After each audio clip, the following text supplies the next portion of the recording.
Aloha, people of Hawaii. My name is Amanda Ybanez, and I'm a community advocate.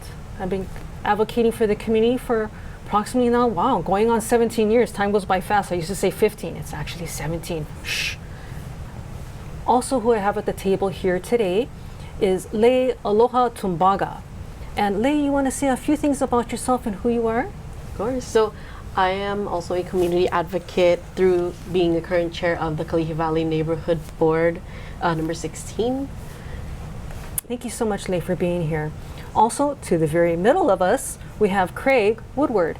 Craig, do you want to let the people of Hawaii know who you are? Hi, everyone. My name is Craig Woodward. I'm a local of Ewa Beach, born and raised. I graduated Campbell in 2014, and shortly after, I joined the Marine Corps.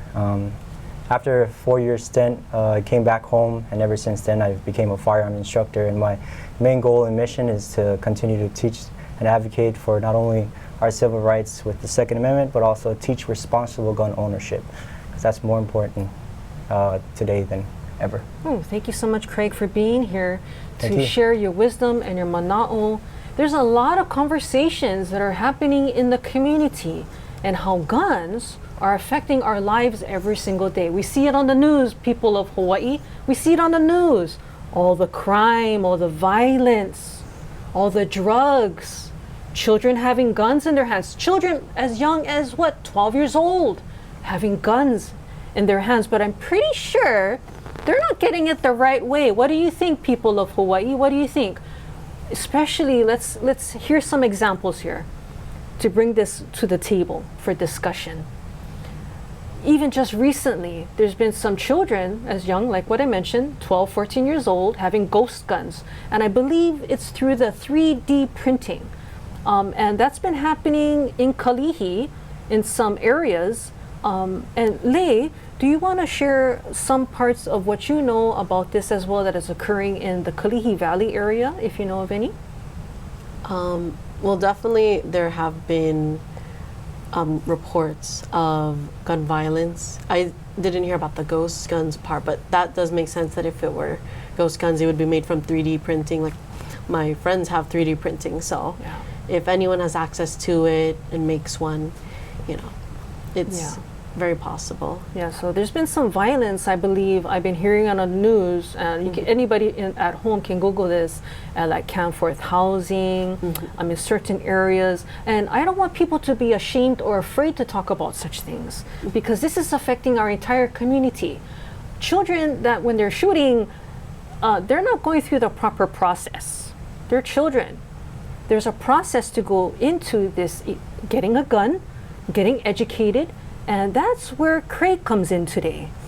Education, protection, community safety. Because I think sometimes we're getting confused on the different lines here. So we want to start this discussion in the community, start the discussion with the people of Hawaii on what is safe, what is safety, what is education, and what is not. And again, Craig, I think you can help educate us today. Definitely, I aim to. So I want to hit on something you talked about earlier. A lot of the politicians with good heart in mind, they're trying to keep our communities safe. But I believe, honestly, that they're kind of approaching it the wrong way. Because as you said, there's a lot of the violence in the streets. They're coming from illegal firearms, right? And we see it ourselves. And a big thing that the laws passed, even if they do pass, will not stop is the proliferation of illegal firearms. Our state alone cannot stop fireworks from flooding into the streets. They cannot stop drugs from flooding into the streets. So I doubt they'll be able to stop illegal firearms. But to definitely highlight that notion, people that take the right route. They go to an education class, they get the permit, they wait the 2 weeks, and then they pick up said firearm, aren't the ones that are committing the crimes in the streets. So my main goal is to try and help educate people to realize that you can own a firearm, be safe, protect your home, yourself, your loved ones, but more importantly, we can stop the actual crime and violence by doing something that actually makes sense. if I can, I have a few friends and colleagues that already started businesses and nonprofits that their main mission is to actually go into the community and talk to these kids and educate them on, a better way to live. Fantastic. Yes, please share that information. So my coworker, his name is Bradley Ananagram. I'm sorry if I'm messing up your last name, Bradley, but his business is called The Pillars, and they're also really advocating and in the community trying to help these kids who are, just in these unfortunate places where they're not able to find the right education when it comes to firearms, or just the right route to get out of those lives where it kind of just leads to just staying in the same position. I'm sure a lot of these kids have big dreams, big goals, and a lot of the communities they come from, there's not a lot of outreach or opportunities like that. I want to have some more clarification because pillars, how do you spell that? Thepillars. I should have asked him, but I'm pretty sure it's just said as it sounds. Okay. Or spelt as it sounds. And you mentioned that they do outreach to communities. Yep. Are there any specific communities that we're talking about? So the one we did talk about, and I think this is still in the works, that they're trying to do a community outreach that involves obviously the whole island. Everyone's going to be welcome, but for more specific, it's going to be Kalihi area. They're trying to set up something with Farrington High School and stuff. Fantastic. But I think it's still in the works, and I'm not certain how secret he wants to keep it and when he wants to announce it to the public. So I don't want to give too much information. Right. No, but this is wonderful news that we have so you mentioned a nonprofit organization that wants to step into communities and neighborhoods that the children, the people, come from economically depressed, and let's just be honest, let's not tippy-toe around it. Places where there's violence, there's fights, there's shootings, there's stabbings, there's machetes. Come on, local people. This is happening now. We see it on the news all the time. We shouldn't have to tiptoe, and there's no way to tiptoe around a machete when a person's coming after you on the street. Nope. How do we protect ourselves? And God bless, good on them, this nonprofit organization that is actually stepping into the fire, literally, and addressing this. Because I would be kind of scared. I think anybody would be kind of scared. Yeah, anybody would be scared to step into, let's just give a time here, a Saturday 12 midnight or on the weekend. And you're actually talking to people that have no fuse, they have anger. Understandable. Because let's talk about that. Certain demographics, certain areas are economically challenged. They have very few resources. They might not have any guidance at home. They're angry. They have all these kind of hostilities inside. Maybe they're not going to school. There's no guidance. And all of a sudden you're giving a child a gun. I don't think that's a good recipe at all. And so good on them for this nonprofit and the people that are going in and still taking the time to reach out and put their own safety in order to create that conversation with people and bridge the gap. Sorry, I'll let you go back. Another organization I would like to name drop is Jesse. I believe his last name is Jones. He's been on the podcast before. His is To the Top as well. I've actually met him through my wife, and he's a great gentleman, also doing a lot of work in the community. And that's only two out of many organizations that's actually doing the footwork in the communities. And as I want to kind of point out, definitely if we just work together, we can coexist with our civil rights and our safety in our community. Because as we can see through our own eyes on the news, there's like shootings and stabbings and machete attacks every single day. Growing up in Eva Beach, every day, we used to just like fight if we had a disagreement and shake hands. And obviously kids don't fight, talk it out, communicate. Okay, but That's right. we went from that kind of respectful That's right. problem-solving skills to just shooting it out for frivolous things. It's like, where did you get that gun, man? This is not Xbox. You can't start over. This is not no Twitch or kind of game. No Call of Duty. There's no respawning. Call of Duty, man. You can't rewind the time. Yeah, so that's true. I mean, kids don't realize the consequences. A gun is permanent. A bullet will do damage. I mean, we were talking about e-scooters and e-bikes, and that's just one individual versus a child with a gun in their hands with how many bullets in the chamber, no kind of like coping mechanism whatsoever that's there. And where's the adults? I don't know. You know, but yet this, again, going back to this kid's got a gun in their hand and boom, boom, boom, boom, boom, permanent damage, man. You could kill somebody. Guess what? People do. People die.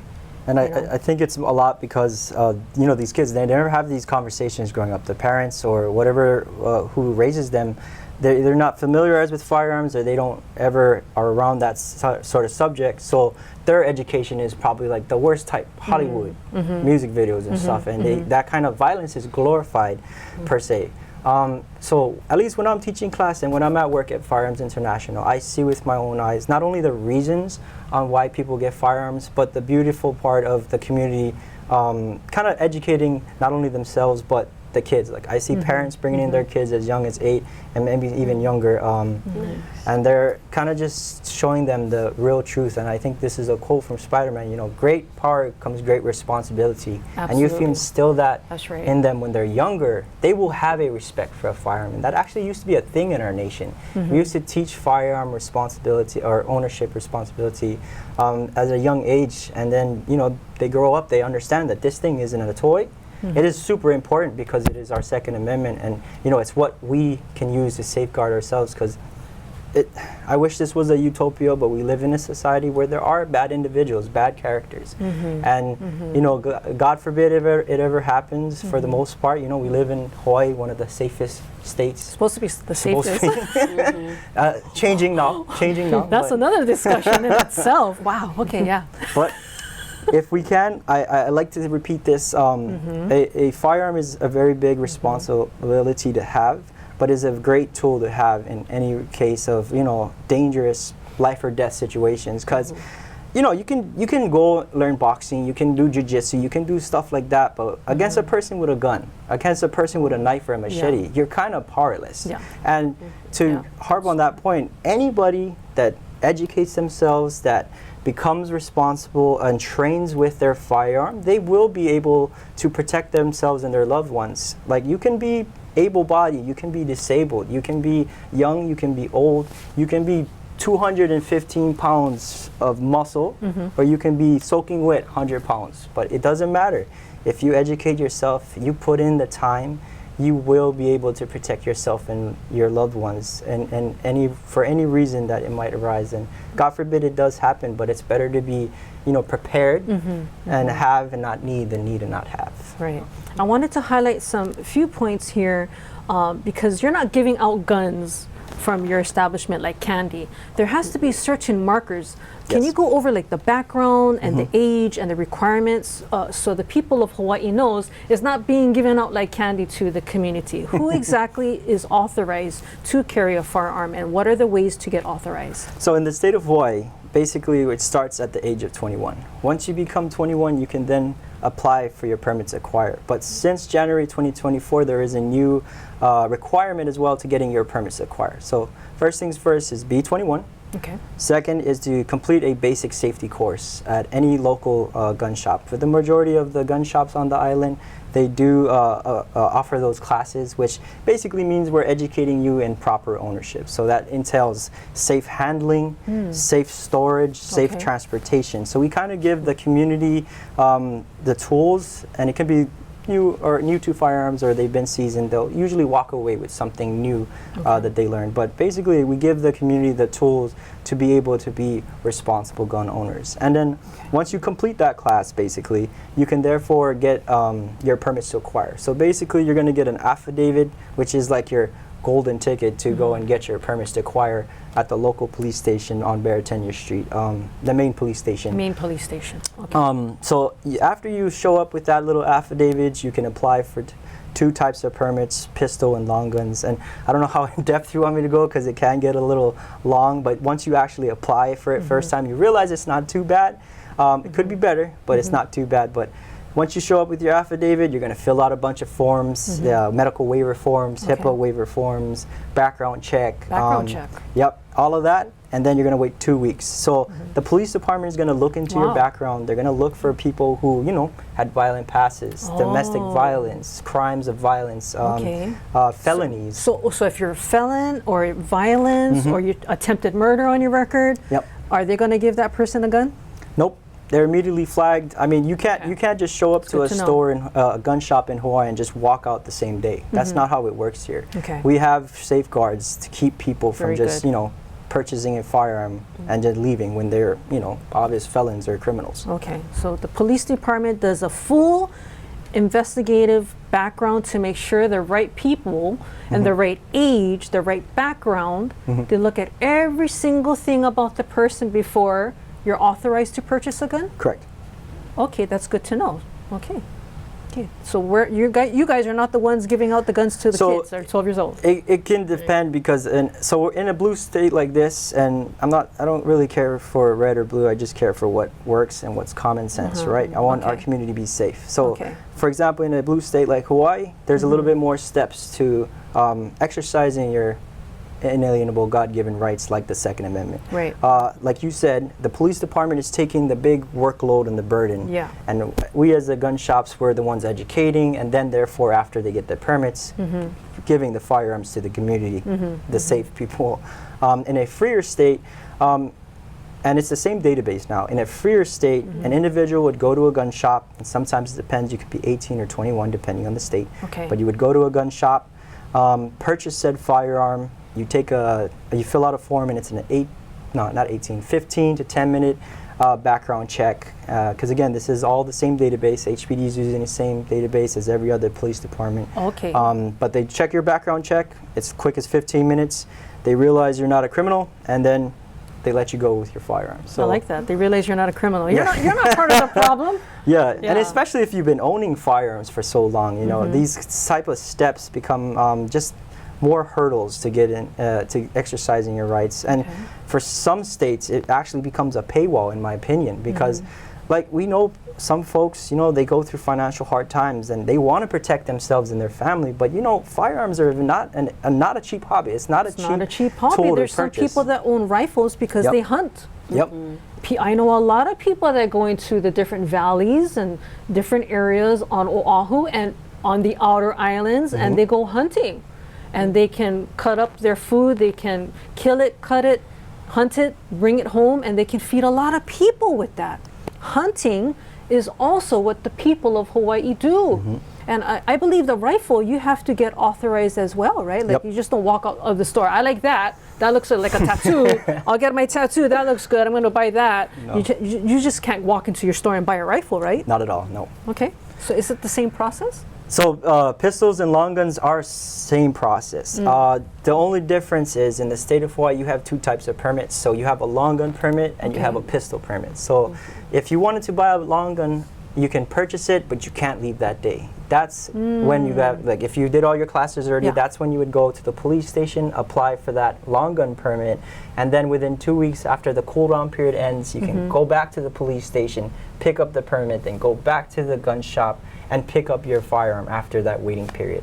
So it's kind of the same process. The only difference is that long guns have one permit that lasts you 1 year, and within that year, as long as that permit's not expired, you can continuously buy long guns. Pistols, on the other hand, every time you buy a pistol, they want you to reapply for that permit every single time. Oh, how interesting. So you got to go back to the police station and get another application. Do they still do the same background check, or is that another background check? It will be the same background check, I assume, every time, because you're still having to fill out the same forms every single time you purchase a new pistol, or if your permit for long guns are expired, you would have to therefore reapply and fill out the same background form as well. Wow, there's a lot of safeguards, people of Hawaii. So again, not a person that can walk into like a tattoo. Hey, we like our tattoos because those are cultural too, but we're not walking in there and going, I want that, that, and that. I'm walking out right now. I'm just going to do whatever I want, and I'm just going to be a danger to society, a menace to society. So that's what you're trying to say for us right here. That's my takeaway, that the Second Amendment right is here for a reason, right? Is to protect ourselves, but to also be responsible people with weapons that we have. And it's not meant to go outside, and I don't agree with you, ba, ba, ba, ba, ba. I feel like what you had mentioned today, and you highlighted very well, it's for protection. It's also, most importantly, it's education, and you're also protecting the community, because community safety, that's what you're about, correct? Yes, ma'am. And you used to be a Marine? You retired Marine? once a Marine, always a Marine. Once more. Wow. Yeah. But I just did a 4-year contract. I went into infantry, was stationed up in Camp Pendleton. And, you know, it's funny, growing up on the island, I'm sure a lot of guys and gals can kind of relate, but growing up, all I wanted to do was leave the rock and travel the world, kind of see it. But as soon as I left, I missed home. I missed my family. So I'm back here, and you know, I took a lot of the things that the Marine Corps has taught me, which one of them is firearm responsibility and ownership. And I'm trying to use that experience and continue to help and you know, just transfer that knowledge to the community and help everyone to know you can have a gun in your home and still be safe. Still be safe. Public safety, education, responsible ownership, and the safety of Hawaii.